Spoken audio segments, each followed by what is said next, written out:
Our goofy game phrase kept my son alive. I was 28 when my son Lucas invented what he called the superhero secret language, because he'd just watched his first Avengers movie and decided our family needed emergency codes like the heroes used.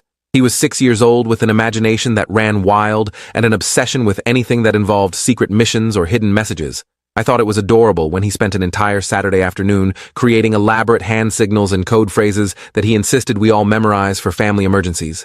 My wife Sarah rolled her eyes but played along because Lucas was so excited about his creation that he could barely contain himself. The system Lucas designed was surprisingly sophisticated for a first grader. Buying ice cream meant danger or something's wrong. Going to see Grandma Betty meant call for help immediately, even though we didn't have a Grandma Betty. The dog needs a bath meant I'm hurt or someone's hurting me. Mom's making spaghetti tonight meant I'm scared but can't say why openly. Dad's working late again meant I'm being taken somewhere I don't want to go. The safety phrase that meant everything was actually fine was, "Uncle Steve is coming over," referencing Sarah's brother who lived across the country and never visited unannounced.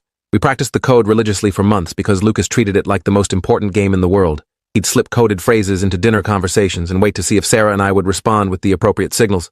During car rides to school, he'd test us by saying he thought we should buy ice cream later, and we'd have to prove we remembered that meant danger by asking if Uncle Steve was coming over instead.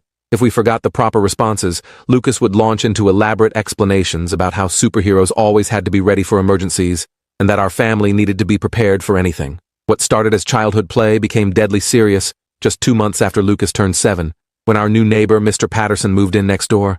He was in his 50s, recently divorced, and seemed overly interested in getting to know our family, especially Lucas.